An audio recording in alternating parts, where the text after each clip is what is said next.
अतुल अपनी पत्नी सौम्या के साथ ऊटी अपने दोस्त राजू की शादी में आया हुआ था। अतुल की पत्नी बहुत खुश थी। वो दोनों रोज ऊटी की पहाड़ियों पर बसे सुंदर जंगल में घूमने निकल जाते और शाम को घर लौटते। राजू की शादी के 2 दिन बाद अतुल को अचानक याद आया कि उसका दोस्त एंडी शादी में नहीं आया, जबकि एंडी भी ऊटी में ही रहता था, लेकिन उसका गांव ऊटी शहर से थोड़ी दूर एक पहाड़ी पर था। अतुल ने सुन रखा था कि एंडी का गांव प्राकृतिक सौंदर्य से भरा हुआ है। अतुल, राजू और एंडी की दोस्ती कॉलेज के जमाने की थी। शाम का समय हो चुका था। अतुल अपनी पत्नी के साथ राजू के ड्राइंग रूम में बैठा हुआ बातें कर रहा था। अतुल ने अपने दोस्त राजू की ओर देखकर कहा, तेरी शादी में आकर बहुत अच्छा लगा राजू। सौम्या ने तो तेरी शादी को खूब एंजॉय किया।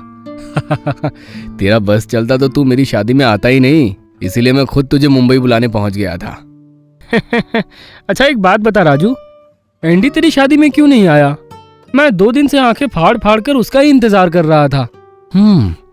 ये बात तो मैं बताना भूल ही गया। उसके पिता की तबीयत सही नहीं चल रही, शायद इसी वजह से वो नहीं आया।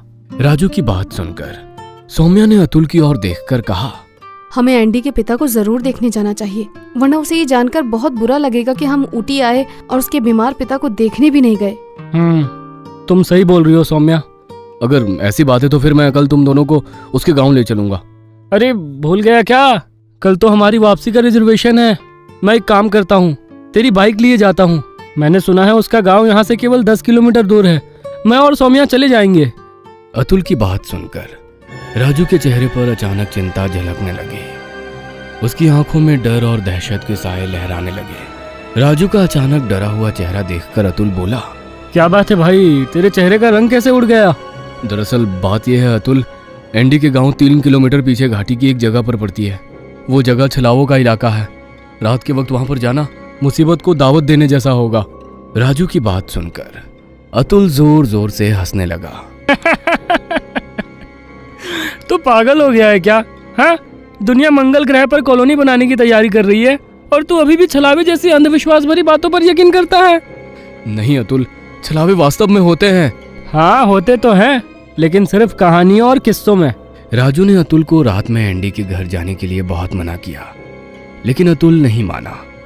थक हार कर राजू ने अतुल के सामने हार मान ली और अपनी बाइक की चाबी अतुल को थमा दी। अतुल ने बाइक दौड़ा दी। कुछ किलोमीटर के बाद घने जंगल का रास्ता शुरू हो गया, मगर जंगल का रास्ता शुरू होते ही चारों ओर बुरी तरह से कोहरा फैलने लगा और ठंड बढ़ गई। अतुल को बाइक चलाने में कपकपी छूटने लगी कि तभी अचानक बाइक के दोनों टायर पंचर हो गए। अतुल बाइक को स्टैंड पर खड़ी करके बाइक की ओर गुस्से से देखने लगा। क्या हुआ? वही जो नहीं होना चाहिए था। एक तो रात का समय, ऊपर से इस बाइक के दोनों टायर पंचर हो गए। ओह, टेंशन मत लो, मैं राजू को फोन करती हूँ। इतना कहकर सौम्या ने अपना मोबाइल फोन निकाल लिया, मगर उसमें नेटवर्क नहीं थे। अतुल भी अपना मोबाइल चेक करने लगा, मगर उसके मोबाइल में भी नेटवर्क नहीं थे। वो दोनों रात के सन्नाटे में कोहरे के बीच एक सुनसान जंगल में खड़े हुए थे। तभी अतुल को अंधेरे में एक साया चलता हुआ नजर आया। कुछ ही देर में वो साया उन दोनों के करीब आ गया। वो एक सुंदर लड़की थी जो हाथ में लालटेन पकड़ी हुई थी। लगता है आप दोनों परदेसी हो, रास्ता भटक गए हो। हाँ, आपने सही पहचाना। एक तरह से देखा जाए तो हम परदेसी ही हैं। मेरी बाइक के दोनों टायर पंचर हो गए हैं और हमारे मोबाइल में नेटवर्क भी नहीं है। समझ नहीं आ रहा कि क्या करें। लगता है पैदल ही चलना पड़ेगा। रात का सन्नाटा फैला हुआ है बाबूजी, और ये घाटी का इलाका है। यहाँ जंगली जानवर रात में टहलते रहते हैं। पैदल जाने में तुम दोनों को खतरा हो सकता है। घाटी का नाम सुनकर सौम्या बुरी तरह से चौंक गई। तभी उसकी नजर सड़क पर लगे हुए एक बोर्ड पर पड़ी, जिस पर मोटे मोटे अक्षरों में लिखा था, घाटी का इलाका। वैसे आपका नाम क्या है और आप इतने सन्नाटे में कर क्या रही हैं? जी, मेरा नाम सुकन्या है। मैं इस जंगल में अक्सर लकड़ियाँ लेने आती रहती हूँ। यहाँ से कुछ ही दूर पर मेरी झोपड़ी है, मेरा गरीब खाना। मेरा भाई मोटर मैकेनिक में काम करता है। अगर तुम चाहो तो मेरे घर चल सकते हो साहब। मेरा भाई आपकी बाइक के दोनों टायर के पंचर को सही कर देगा। अगर ऐसा होगा तो यकीन मानो, मैं आपका एहसान जिंदगी भर नहीं भूलूंगा। वह सुंदर लड़की अपनी लालटेन लेकर आगे की ओर चलने लगी। अतुल बाइक घसीटता हुआ उसके पीछे पीछे चलने लगा। कुछ ही देर में वो दोनों एक झोपड़ी के सामने खड़े हुए थे, जिसके चारों ओर लंबे घने पेड़ ही पेड़ थे। वहां भी चारों ओर कोहरा छाया हुआ था। सौम्या के चेहरे पर ना जाने क्यों डर झलकने लगा था। उसका दिल किसी अनहोनी आशंका से ना जाने क्यों धड़कने लगा था। सौम्या ने आहिस्ता से अतुल से कहा, पता नहीं अतुल, मुझे यहाँ पर कुछ अजीब सा लग रहा है। हैं, कहीं तुम भी इन गांव के लोगों की तरह भूत छलावे पर विश्वास तो नहीं करने लगी? अरे भाई, ये सब बकवास बातें होती है। तभी उन दोनों के कानों में सुकन्या की आवाज टकराई। आप दोनों अंदर आ जाओ, मेरा भाई कुछ देर में आता ही होगा। लेकिन मुझे यहाँ तुम्हारी झोपड़ी के अलावा आसपास कोई दूसरा घर तक नहीं दिखाई दे रहा है। क्या तुम इस जंगल के वीराने में रहती हो? सुकन्या बहुत रहस्यमय अंदाज में सौम्या की ओर देखकर बोली, हम गांव वालों के लिए वीराने और सन्नाटे कोई मायने नहीं रखते। तभी अचानक जोरों से बारिश होने लगी। अब आप दोनों जल्दी से झोपड़ी के अंदर चले जाओ। ये पहाड़ों की बारिश है, इस बारिश से शहरी लोग बहुत जल्दी बीमार पड़ जाते हैं। मैं तब तक अपने भाई को ढूंढ कर लाती हूँ। वो दोनों झोपड़ी के अंदर चले गए और वहां बिछी हुई एक पुरानी चारपाई पर बैठ गए। मगर उन दोनों को वहां बैठे बैठे काफी देर हो गई थी। बाहर अभी भी बारिश हो रही थी। सौम्या ने अपनी घड़ी देखी तो वो चौंक गई। घड़ी रात के 2 बजा रही थी। सौम्या डरते हुए अतुल से बोली, अतुल, कुछ तो गड़बड़ है यहाँ पर। उस लड़की को गए हुए बहुत देर हो गई है। सोचो अतुल, इस घने जंगल में सिर्फ हम दोनों अकेले ही हैं। तभी उन दोनों को बाहर किसी के कदमों की आहट सुनाई दी। लगता है सुकन्या अपने भाई को बुला आई। तुम तो खामोखा डर रही थी। मगर अतुल और सौम्या ने जैसे ही अपने कदम उस झोपड़ी से बाहर निकाले तो बाहर का नज़ारा देखकर उनकी आंखें दहशत से फटी की फटी रह गई। बाहर एक 15 फुट का बड़ा ही भयानक दिखने वाला व्यक्ति खड़ा हुआ था। उस चेहरे का मांस हर जगह से फटा हुआ था। उसकी आंखों से खून बह रहा था और ठीक उसके बगल में भयानक चेहरे के साथ खड़ी हुई सुकन्या झोपड़ी को घूर रही थी। सुकन्या की आंखों की पुतलियां भी बिल्कुल सफेद हो चुकी थी और दांत अजीब से लाल रंग के थे। वो भयानक आवाज में उन दोनों से बोली, यही है मेरा भाई। सौम्या की जोरदार चीख निकल गई। इसका मतलब राजू सही बोल रहा था। अतुल कांपते हुए सौम्या से बोला, तुम सही कहती हो सौम्या, हमें यहाँ से भागना होगा। अतुल ने इतना कहा ही था कि तभी वो भयानक लंबा डरावना व्यक्ति बेहद फुर्ती से सौम्या के नजदीक आ गया और उसने सौम्या का गला बुरी तरह से दबोच लिया। अतुल अपनी पत्नी को बचाने के लिए हाथ पैर मारने लगा। तभी सुकन्या के हाथ में नुकीले नाखून निकल आए। उसके हाथ भेड़िए के पंजे में परिवर्तित हो गए। उसने अपने पंजों से अतुल के सर पर तेज वार कर दिया। अतुल एक चीख के साथ जमीन पर गिर गया। उस भयानक चेहरे वाले व्यक्ति ने अपने पंजे से सौम्या का पीठ फाड़कर उसकी अंतड़ियां निकालकर जमीन पर फेंक दी। सौम्या एक चीख के साथ ढेर होकर जमीन पर गिर गई। तभी अतुल को दूर से बहुत सारी रोशनियां नजर आने लगी। अतुल ने देखा बहुत से गांव वाले हाथ में मशाल लिए उसकी ओर दौड़े चले आ रहे थे। जैसे जैसे वो नजदीक आ रहे थे, सुकन्या और वो भयानक व्यक्ति के कदम पीछे की ओर हटते जा रहे थे। देखते ही देखते अतुल की आंखों के सामने सुकन्या और वो भयानक व्यक्ति धुआं बनकर गायब हो गए। अब अतुल की आंखों के सामने उस झोपड़ी का नामो निशान तक मौजूद नहीं था। अतुल बेहोशी की गहराइयों की नींद में समा गया। उसके कानों में उसके दोस्त एंडी की आवाज गूंज रही थी। वो गांव वालों से बोल रहा था, उठाओ इसको और जल्दी चलो यहाँ से। अगली सुबह अतुल की आंख एंडी के घर पर खुली। अतुल रोते हुए अपनी पत्नी की मौत के बारे में एंडी को बताने लगा। मेरे पास राजू का फोन आ गया था और काफी देर तक इंतजार करने के बाद जब तू घर नहीं आया तो मैं समझ गया कि तू घाटी के छलावे के जाल में फंस गया है। मैं तुरंत गांव वालों को जमा करके घाटी पर पहुंच गया। बहुत सालों पहले उस घाटी में सुकन्या नाम की सुंदर लड़की और उसका बदसूरत भाई रहा करते थे। सुकन्या शैतान की पुजारिन थी और उसका भाई शैतान को खुश करने के लिए इंसानों की बलि लिया करता था। एक रात गांव वालों ने मिलकर सुकन्या और उसके भाई को जलाकर मार दिया। वही दोनों मरकर छलावा बन गए। मगर आज भी रात के वक्त सुकन्या और उसका भाई लोगों को अपने जाल में फंसाकर मार देते हैं। अतुल के मन में हर समय आज भी यही ख्याल आता है कि काश वो अपने दोस्त राजू की बात मान लेता तो उसकी पत्नी जिंदा होती। दिन ढल गया था। पूरा गांव अंधेरे में डूब चुका था। हालांकि मुखिया भानु प्रताप के बेटे के ब्याह को महीना भर बीतने को आया था, लेकिन मुखिया की बड़ी सी हवेली अब भी रोशनी से नहाई नजर आ रही थी।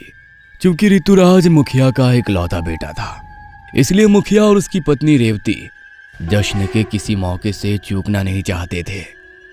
आधी रात का वक्त था। अचानक ही नई दुल्हन रश्मि जोर जोर से खांसने लगती है। रश्मि, क्या हो रहा है तुम्हें? अचानक से क्यों इतना खांसने लगी? ऋतुराज ने रश्मि को पानी पिलाने की कोशिश की, लेकिन रश्मि खांसते खांसते बेदम हुए जा रही थी।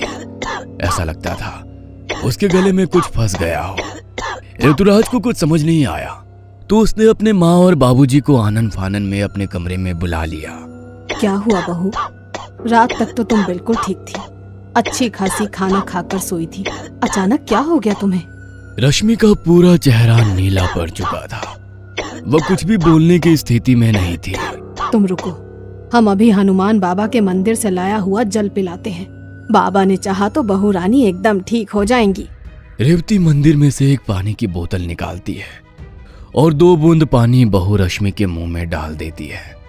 2 बूंद पानी मुंह में जाते ही रश्मि की आंखें खून की तरह लाल होने लगती है और वो उल्टी करना शुरू कर देती है। रश्मि की उल्टी में सिर्फ राख ही राख निकलती हुई दिखाई दे रही थी, जिसे देखकर घर में सभी लोग हैरान थे। उल्टी करने के बाद बहू रश्मि कुछ शांत हो गई थी। ये क्या हो रहा है बहू को? ऐसा क्या खाया था इसने जो इसकी ऐसी हालत हो गई? पिताजी, इसको थोड़ा सर दर्द था, इसलिए इसका खाना मैं कमरे में ही ले आया था। इसने वही सब खाया जो हमने खाया। वो देखिए, इसकी थाली अभी भी कमरे में ही रखी हुई है। ऋतुराज थाली के पास जाकर देखता है। बचे हुए भोजन में भयंकर दुर्गंध उठ रही थी और कीड़े रेंग रहे थे। छी पिताजी, इस थाली में तो कीड़े रेंग रहे हैं। ये सब क्या हो रहा है हमारे घर में? कुछ तो गड़बड़ जरूर है जी। पिछले कई दिन से लगातार घर के आंगन में बिल्ली के रोने की आवाज सुनाई दे रही है। चाहे जितना भगाओ उस मनहूस को, लेकिन कमबख्त ऐसा लगता है जैसे हमारे दरवाजे पर बैठकर ही रोने को आती है। इतना ही नहीं, हर रोज हमारे घर दूध फट जाता है। दूध का फटना कोई अच्छा शगुन नहीं होता। अरे भाग्यवान, तुम चुप करो। कौन से जमाने की बातें लेकर बैठ गई हो? थोड़ा सावधानी रखोगी तो कल से दूध नहीं फटेगा। आपको क्या लग रहा है 25 सालों तक गृहस्थी चलाने के बाद अब मैं अचानक से इतनी लापरवाह हो गई कि रोज मेरी गलती से दूध फटने लगा?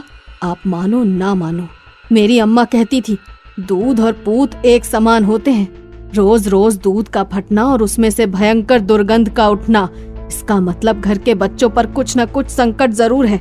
आधी रात का वक्त है, किसी तरह ये रात बिताओ, कल देखते हैं। हमसे जो बन पाएगा वो करेंगे, घबराओ नहीं। रेवती, मुखिया और ऋतुराज सभी लोग मिलकर ये निर्णय लेते हैं कि आज की रात रेवती भी ऋतुराज के साथ उसी कमरे में रुकेगी। मुखिया अपने कमरे में सोने के लिए चला जाता है। देर रात गए बेटे की चीखों की आवाज सुनकर रेवती की नींद टूटती है। सामने का नजारा देखकर उसके पांवों के तले जमीन खिसक जाती है। रेवती ने देखा उसकी बहू रश्मि के लंबे काले बाल भयानक तरीके से उसके चेहरे पर फैले हुए हैं, जिनमें से उसका चेहरा मुश्किल से ही नजर आ रहा था। बहू के मुंह से बेतहासा लार चू रही थी और वो ऋतुराज के सीने के ऊपर चढ़ी बैठी हुई दोहरी आवाज में गुर्रा रही थी। उसके हाथ में गिलास का एक टूटा हुआ टुकड़ा था, जिसे वो ऋतुराज को सीने में घोंपने की कोशिश कर रही थी। रश्मि, ये क्या कर रही हो तुम? अरे वो पति है तुम्हारा, क्या बिगाड़ा है हम लोगों ने? क्यों मेरे बेटे की जान लेना चाहती हो? मैं तुम्हारे आगे हाथ जोड़ती हूँ, छोड़ दो उसे। रेवती की बात सुनकर रश्मि गुर्राते हुए मुड़कर रेवती की ओर देखती है। छोड़ दूं? याद है ना, प्यार की सजा सिर्फ मौत होती है। तेरे बेटे ने अपराध किया है, अब उसे सजा भी तो देनी होगी ना। ये क्या बक रही हो? रश्मि, होश में आओ। रश्मि नहीं, कमला हूँ मैं। नाम तो याद है ना मेरा, या मैं याद दिलाऊं? अपनी नई नवेली बहू के मुंह से कमला का नाम सुनकर रेवती को मानो लकवा सा मार गया था। कुछ पलों तक वो अपने स्थान पर सन्न से खड़ी रहती है। उसके बाद वो चीखते हुए नीचे की ओर भागती है। सुनते हैं, अनर्थ हो गया। लौट आई है वो वापस आ गई। अब हम में से किसी को नहीं छोड़ेगी। पत्नी की चीख को सुनकर मुखिया दौड़ते हुए अपने कमरे से बाहर आता है। अरे क्या हुआ? कौन वापस आ गई? हुआ क्या है तुम्हें? अरे इतना घबराई हुई क्यों हो? वो कमला वापस आ गई। मैंने अपनी आंखों से उसे देखा। अब वो किसी को नहीं छोड़ेगी। मेरे बेटे की जान खतरे में है। अरे होश में आओ। कौन कमला? वो वापस कैसे आ सकती है? तुम्हें पता नहीं, सालों पहले मर चुकी है वो। जानती हूँ, सब जानती हूँ, और ये भी जानती हूँ कि उसकी मौत कैसे हुई। इसीलिए तो डर रही हूँ कि अब मेरे बेटे की जान खतरे में है। 30 साल पहले। भाभी साहब, ये लाल चुनरी ओढ़कर आईने में खुद को देखकर बड़ा इतरा रही हैं। विधवा हो आप, और विधवा को ये लाल रंग शोभा नहीं देता। ये रुपेश की दी हुई लाल चुनरी है।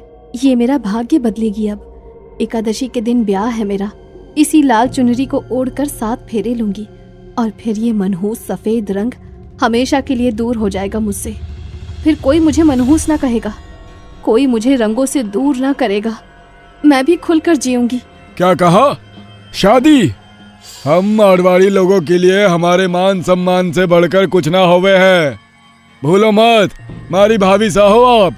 भाई साहब चाहे इस दुनिया में रहे ना रहे, लेकिन आप आज भी इस घर की बहू हो। अपनी जिंदगी में रंग भरने का अधिकार सबको होता है। मुझे स्वीकार ना है ये विधवा वाला जीवन। मैंने तो आपके बेटे का मुंह भी नहीं देखा मासा। इधर मेरी डोली उठी और उधर आपके बेटे की अर्थी उठ गई। मुझे बताओ, मैं किस गलती की सजा भुगतूं सारी उम्र? मैं अपना जीवन फिर से गुलजार करना चाहती हूँ। बहुत प्यार करे हैं वो रुपेश मने। मुझसे शादी का वादा किया है उसने। कहता है अपनी दुल्हन बनाकर ले जाएगा मुझे। मैं आप लोगों के आगे हाथ जोड़ूं। मुझे जाने दो। मैं कभी मुड़ के ना देखूंगी इस घर की तरफ। मुझे आप लोगों से कुछ ना चाहिए। मैंने कहा था ना पिताजी, ये पतंग अब आसमान में उड़ रही है। मुंह की कही बात इसकी समझ में नहीं आएगी। इसकी तो डोर ही काटनी पड़ेगी। कान खोलकर सुन लो भाभी साहब, हमारे खानदान में प्यार की सजा सिर्फ और सिर्फ मौत है। हमने तो यही चाहा कि आप सारी उम्र आराम से हमारे घर में हमारे खानदान की इज्जत बनकर रहो, लेकिन आपको ये इज्जत राजकोनी नहीं आई। कमला चीखती चिल्लाती रही, लेकिन भानु प्रताप, उसके माँ बाप और दूर खिड़की से झांकती रेवती, किसी ने भी कमला के ऊपर हो रहे अत्याचार का विरोध नहीं किया। सबसे पहले कमला के मुंह में एक कपड़ा ठूसा गया और उसके बाद रस्सी से मजबूती से उसके हाथ पैर बांध दिए गए। अंत में फांसी का फंदा पंखे से लटकाकर उसे फंदे से लटका दिया गया। मरने से पहले कमला के हाथों से ही भानु प्रताप ने एक चिट्ठी लिखवाई, जिसमें कमला ने आत्महत्या करने की बात कबूली और लिखा कि वो अपने पति के गम में अपनी जान दे रही है। गांव में भानु प्रताप के परिवार का दबदबा था।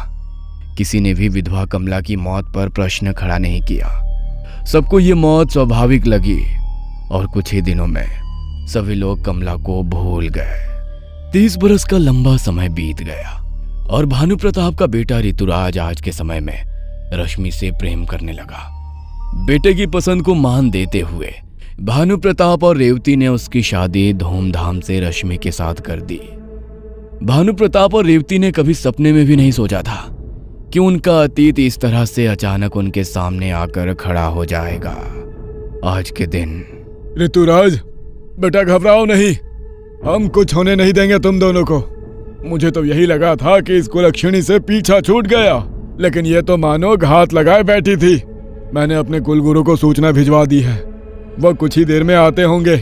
तेरी जैसी दुष्ट आत्मा को ठीक करना उन्हें बहुत अच्छी तरह आता है। रेवती, वो जल कहाँ है? जल्दी से उसकी कुछ बूंदे बहू के ऊपर डालो। जब तक कुलगुरु यहाँ नहीं पहुँच जाते, हमें स्थिति को संभालना होगा। रेवती जल की कुछ बूंदें बहू रश्मि पर डालती है तो रश्मि चीखते हुए ऋतुराज से छटक कर दूर हो जाती है और जोर जोर से चीखने लगती है। चिल्लाते हुए वो जमीन पर गिरकर अपने होश खो बैठती है। जल्दी से स्टोर रूम से रस्सी लेकर आओ, तब तक मैं रश्मि को संभालता हूँ। इसे रस्सी से बिस्तर के साथ मजबूती से बांधना होगा ताकि ये परिवार में किसी को नुकसान ना पहुंचा पाए। हिम्मत रखो रेवती, सब सही हो जाएगा। भानु प्रताप और रेवती मिलकर बहू रश्मि को बिस्तर से बांध देते हैं। तभी दरवाजे पर दस्तक होती है लगता है गुरुजी आ गए। आप लोग जाइए माँ, गुरुजी को लेकर आइए। मैं यहीं कमरे में रहकर रश्मि पर नजर रखता हूँ। रेवती और भानु प्रताप कुछ क्षणों के बाद गुरुजी को साथ लेकर रश्मि और ऋतुराज के कमरे में पहुंचते हैं। लेकिन इस बार कमरे का दृश्य देखकर उनके पांव के नीचे से मानो जमीन ही खिसक जाती है। ऋतुराज ने अपने होठों पर बहुत सारी लाली लगा रखी थी। आंखों में जल्दबाजी में टेढ़ा मेढ़ा काजल लगा था। पत्नी रश्मि की ओढ़नी लपेटकर वह छत के पंखे से उल्टा लटका हुआ था। सच को छुपाने से अब कोई फायदा नहीं था। अपने बेटे और बहू की जान बचाने के लिए भानु प्रताप कुल गुरु को 30 साल पहले घटी हुई घटना शब्द सा सुना देता है। ये आत्मा सिर्फ अतृप्त ही नहीं, बेहद क्रोधित भी है। आपने जो इसके साथ किया वो अन्याय था। एक 18 बरस की कन्या जिसने एक दिन को भी पति का सुख नहीं देखा, यदि वह पूर्ण विवाह करके अपना जीवन सुख से बिताना चाहती थी तो इसमें आप लोगों को कोई ऐतराज नहीं होना चाहिए था। किंतु आपने उसके सारे सपनों को चकनाचूर करके छोड़ दिया। कर्म का चक्र बहुत जटिल होता है मुखिया जी। ये कमला सिर्फ आपके बेटे को ही नहीं बल्कि बहू रश्मि को भी अपने साथ ले जाने के लिए आई है। उसकी हत्या करते समय आपने जो वाक्य कहे उसी वाक्य में इसकी आत्मा उलझ कर रह गई। आपके शब्द थे प्रेम करने की सजा मौत होगी। अब क्योंकि आपके बेटे ने भी प्रेम विवाह किया है इसलिए ये इन तीनों को भी मौत की सजा दिए बिना शांत नहीं होगी। बाबा की बात सुनकर रेवती और भानु प्रताप सर पटक पटक कर रोने लगते हैं और अपने किए के लिए माफी मांगने लगते हैं। अवश्य कमला से जुड़ी कोई वस्तु इस हवेली में आज भी है और इसी वस्तु के मोह में वो आज भी हवेली में भटक रही है। क्या कोई ऐसी वस्तु थी? कमला का कमरा कहाँ है? जिस कमरे में वो रहा करती थी, क्या आप मुझे वो कमरा दिखा सकते हैं? उसका कमरा तो उसकी मौत के बाद से ही हमेशा के लिए बंद कर दिया गया। भानु प्रताप बाबा को कमला के कमरे में ले जाता है जहां उन्हें उसकी अलमारी में लाल जोड़ा रखा हुआ दिखाई देता है। आपने तो कहा कि कमला विधवा थी, फिर उसकी अलमारी में ये लाल जोड़ा कैसे? बाबा, जिस दिन उसकी मौत हुई उसके 2 दिन बाद वो घर से भागकर शादी करने वाली थी। ये जोड़ा उसे उसके प्रेमी ने ही शादी के लिए दिया था। लाल जोड़े में सजने का उसका अरमान अधूरा ही रह गया। शायद इसीलिए वो मरकर भी यहां से नहीं गई। मैं बाधा मुक्ति के लिए उपाय शुरू करता हूं। जैसे ही मैं इशारा करूं तुम उसका ये जोड़ा हवन कुंड में डाल देना। बाबा ऋतुराज के कमरे में जाकर बाधा मुक्ति के लिए यज्ञ शुरू करते हैं, जिसके कारण कमला विचलित होने लगती है। अचानक चीखते हुए ऋतुराज रश्मि को खोलने लगता है और उसी रस्सी से पंखे पर फंदा तैयार करने लगता है। ऋतुराज एक स्त्री की भयानक आवाज में लगातार हंसता जा रहा था। तभी रश्मि को फंदे से लटकाकर वो गुस्से में चिल्लाया, बंद करो ये सब, नहीं तो ये बहू रानी जान से जाएगी। बाबा, बाबा कुछ करिए।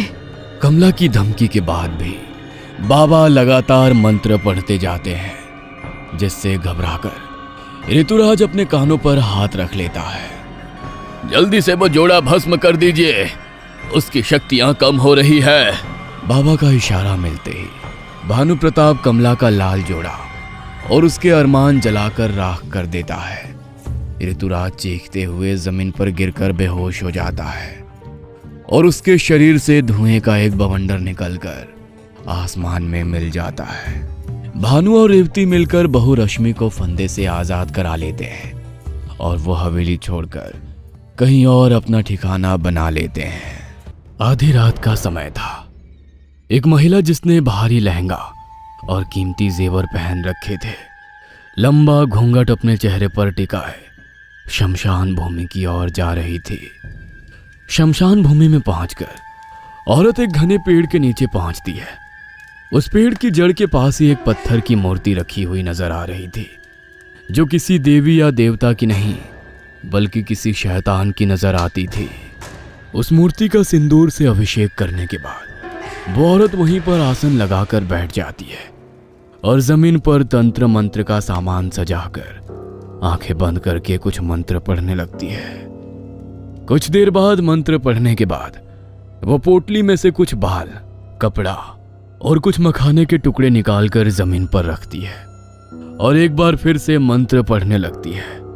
इतना करने के बाद वो एक मिट्टी के कलश में जलता हुआ कोयला डालकर उस पर कुछ देर पहले अभिमंत्रित किया हुआ सिंदूर, बाल और कपड़ा डालकर कुछ मंत्र पढ़ती है और फिर दोनों हाथों से कलश को हवा में ऊपर उठाने का इशारा करने लगती है। अचानक वह कलश हवा में काफी ऊंचाई पर पहुंच जाता है और तेजी से एक दिशा की ओर बढ़ने लगता है। कलश को शमशान से जाते हुए देखकर वो महिला भयानक हंसी हंसने लगती है। शमशान से निकलने के बाद वह कलश सीधा भानु प्रताप की हवेली के अंदर प्रवेश करता है और उसके कमरे की खुली हुई खिड़की से कमरे के अंदर जाकर जमीन में गिरकर टुकड़े टुकड़े हो जाता है। बहुरश्मि पर कमला के साये को देखकर रेवती और ठाकुर भानु प्रताप बहुत डर गए थे। इसलिए जब कमला के शादी के जोड़े को जलाने के बाद जब वो बहुरश्मि का शरीर छोड़कर जाती है तो उसके बाद रेवती और भानु प्रताप गहरी सोच में पड़ जाते हैं। देखो रेवती, ऋतुराज हमारा इकलौता बेटा है। अगर हम इस हवेली में रहेंगे तो कमला का खतरा हमेशा हमारे मन पर बना ही रहेगा। कुल गुरु ने तो कहा कि कमला अब तृप्त होकर जा चुकी है, लेकिन ना जाने क्यों मेरे मन में अभी भी डर बना हुआ है। जिस बात का आपको डर है, मुझे भी इस बात का डर खाए जा रहा है। मेरी मानिए तो इस हवेली को छोड़कर कहीं दूर चलते हैं। कल को हमारे बेटे बहू को कुछ हो गया तो इस हवेली का हम आखिर करेंगे भी क्या? भानु प्रताप और रेवती दोनों मिलकर ये तय करते हैं कि वे लोग अब इस हवेली में नहीं रहेंगे और कहीं दूर जाकर फिर से अपनी दुनिया बसाएंगे।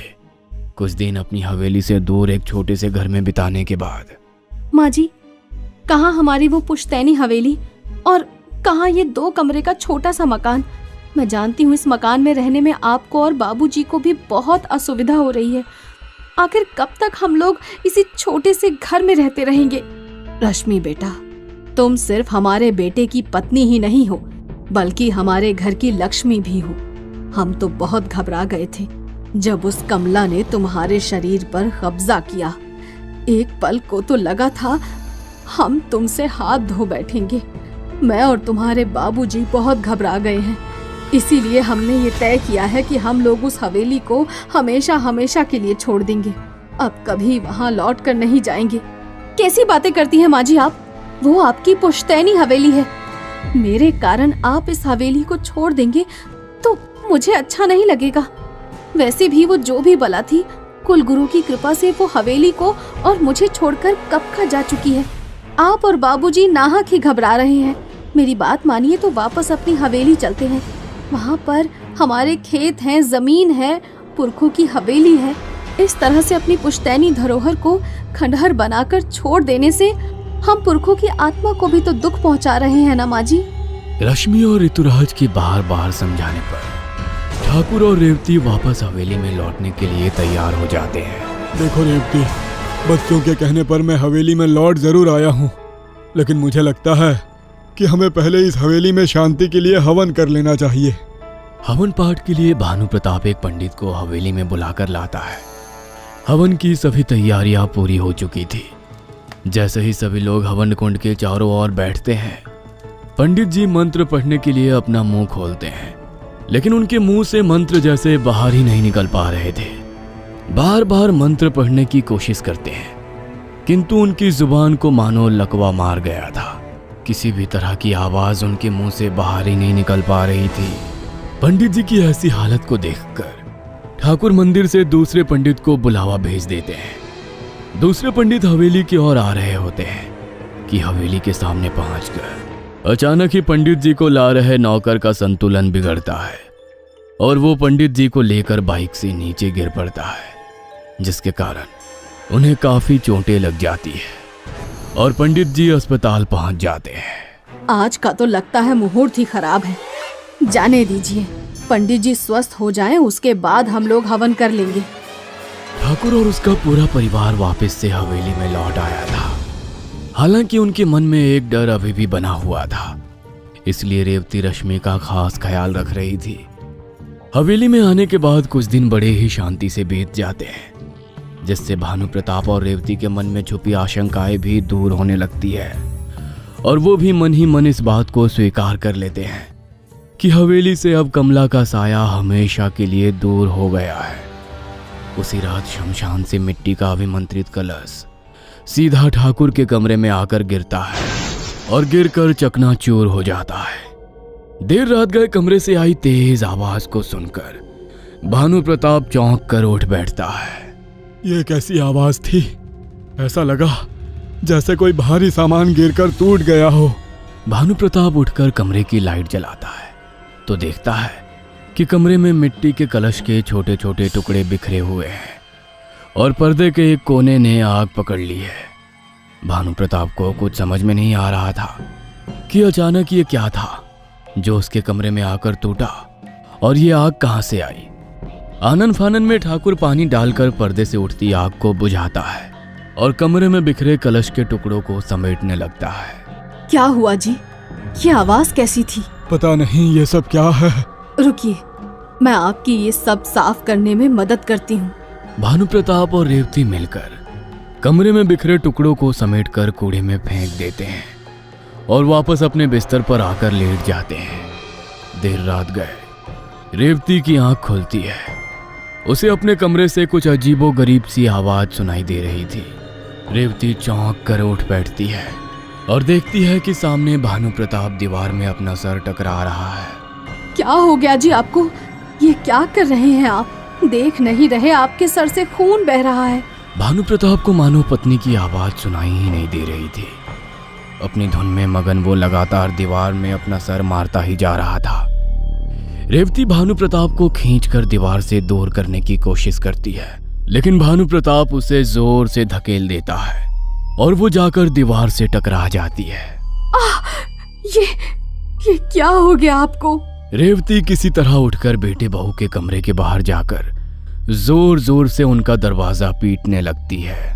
बेटा जल्दी चल, तेरे पिताजी को कुछ हो गया है। माँ की बात सुनकर ऋतुराज दौड़ते हुए भानु प्रताप के कमरे में पहुंचता है। सामने का नजारा देखकर उनके पांव तले मानो जमीन ही खिसक जाती है।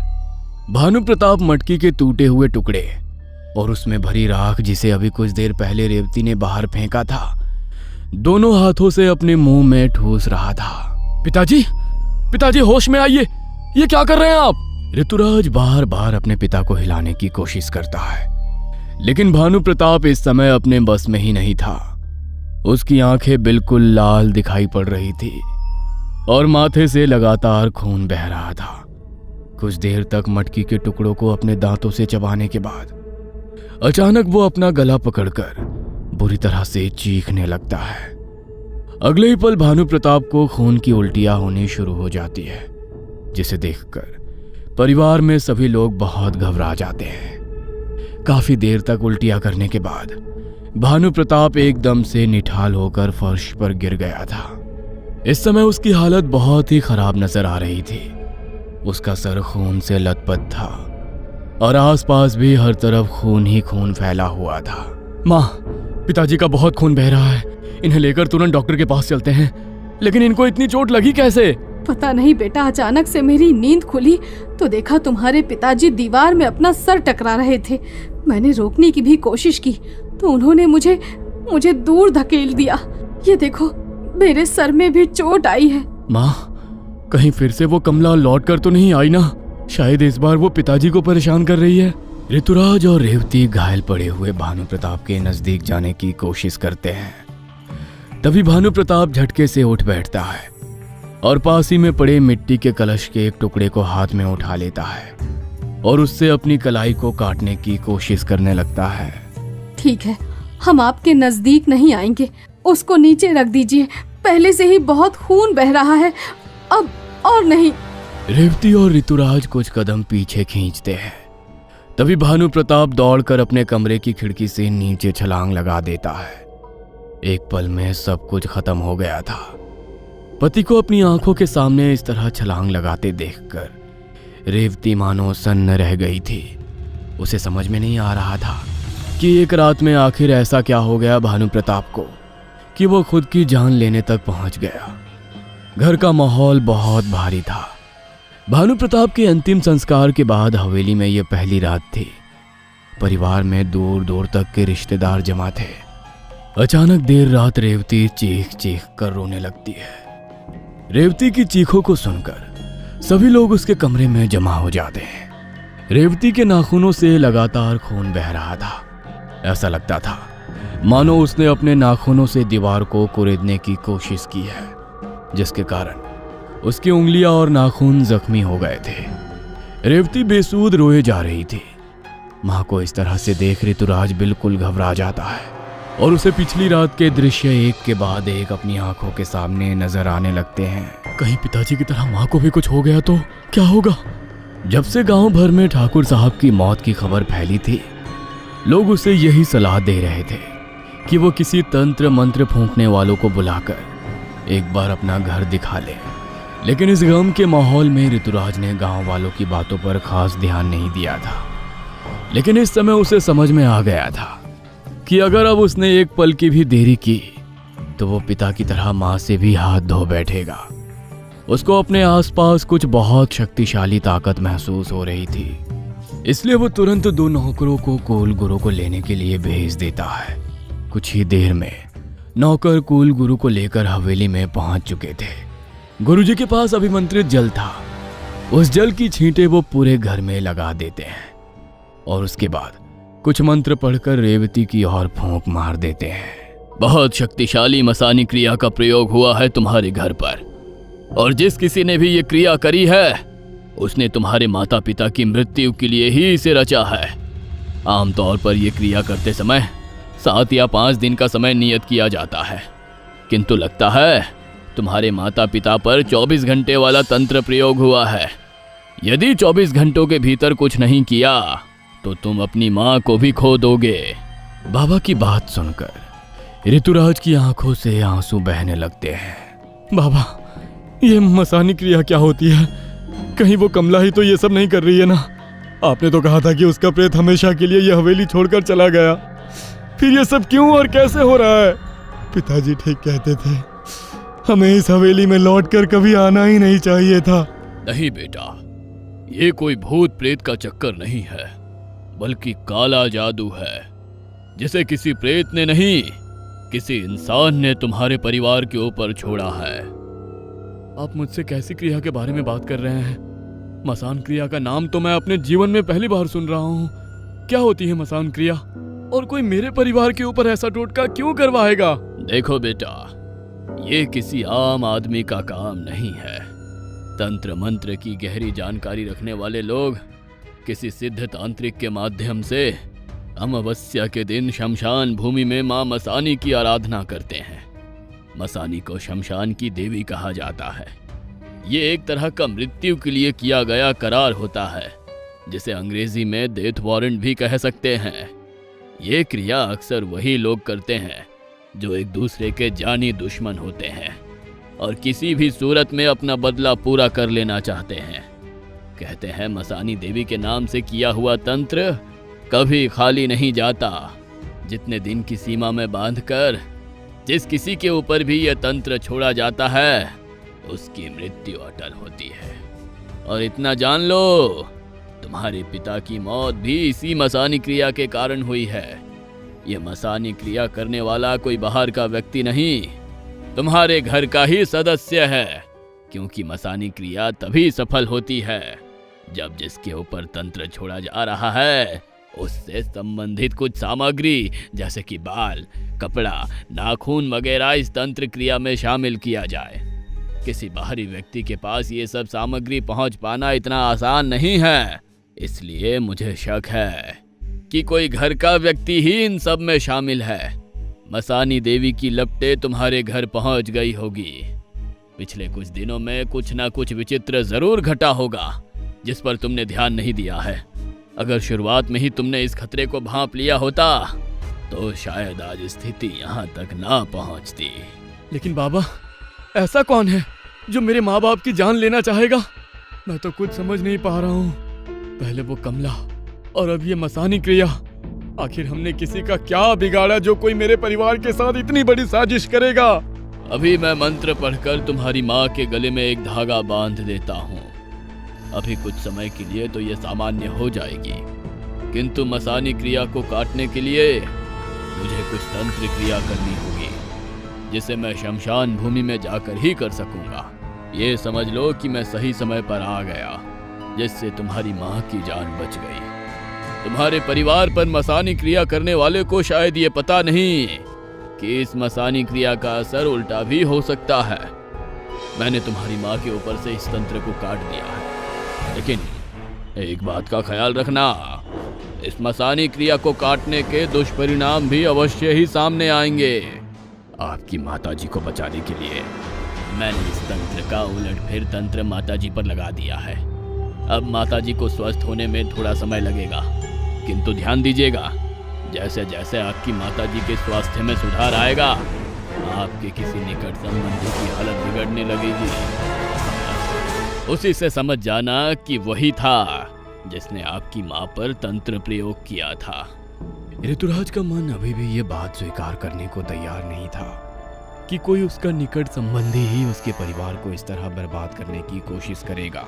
उसी रात बाबा शमशान में जाकर रेवती पर हुए मसानी क्रिया को उलटने के लिए साधना शुरू कर देते हैं। देर रात गए बाबा एक मिट्टी के कलश में जलते हुए अंगारे डालकर उस पर लौंग और मसानी देवी को समर्पित सिंदूर चढ़ाते हैं और कुछ देर तक मंत्र पढ़ने के बाद आंख बंद करके देवी का आवाहन करने लगते हैं। जिसने भी रेवती के लिए मौत को चुना था, यह तंत्र उसी तक पहुंचाना है। मैं 3 दिन का समय देता हूँ। बाबा के इतना कहते ही वो मिट्टी का कलश आसमान की ओर उठता है और तेज गति से ऋतुराज के घर की ओर जाने लगता है और उसके कमरे की छत पर पहुंचकर धमाके की जैसी आवाज के साथ टूटकर बिखर जाता है। ये कैसी आवाज थी? ऐसा लग रहा है छत पर कुछ धमाका सा हुआ। तुम ठहरो, मैं देख कर आती हूँ।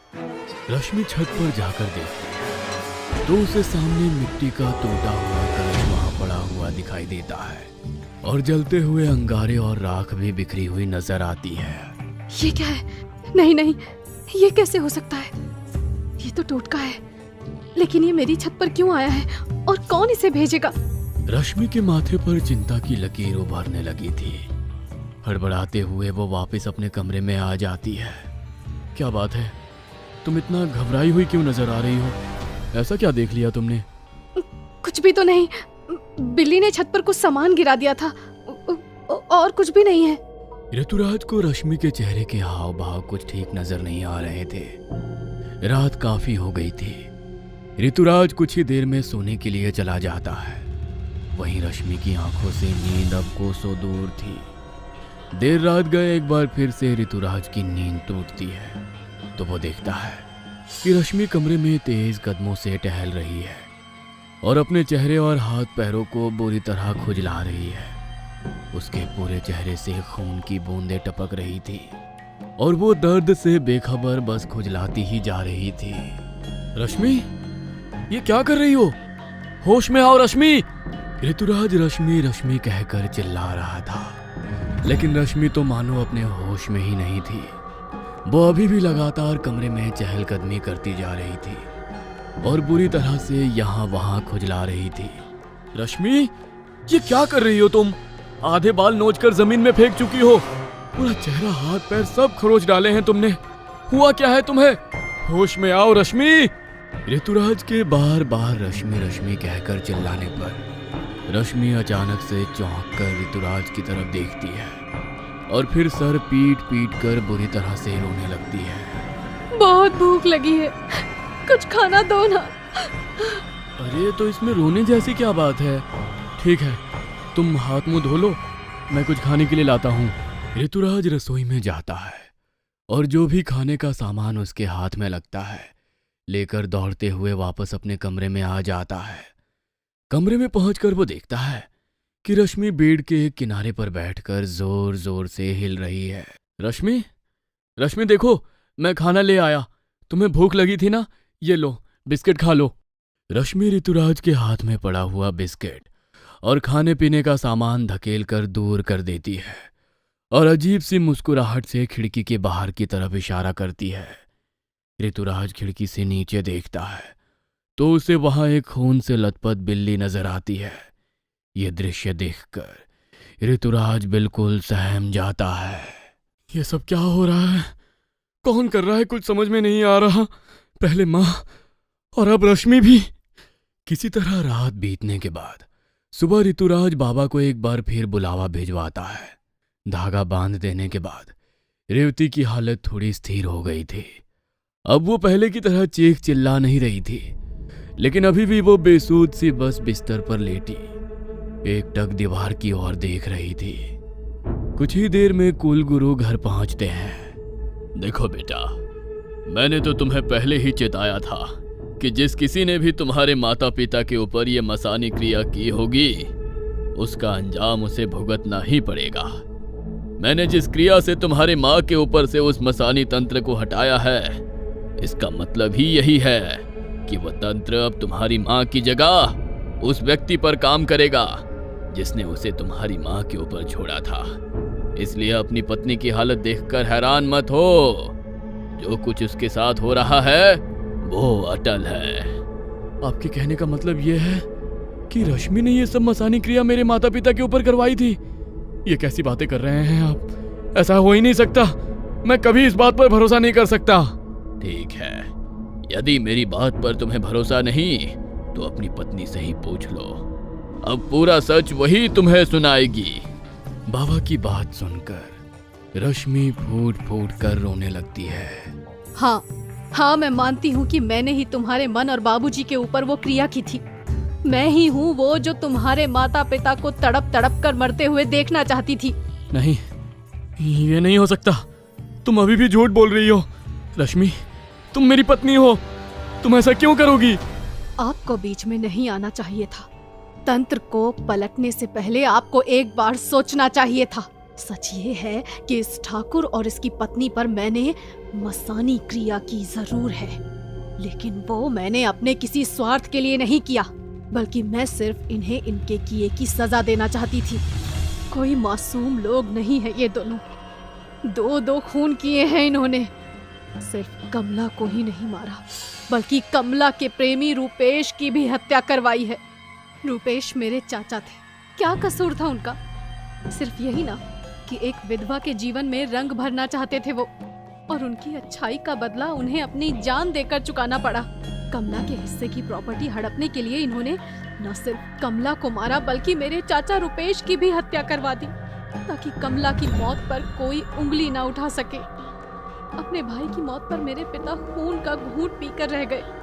वो जीवन भर इसी बात का मलाल करते रहे कि यदि उनकी बेटी की जगह बेटा होता तो उनके भाई की हत्या का बदला लेता।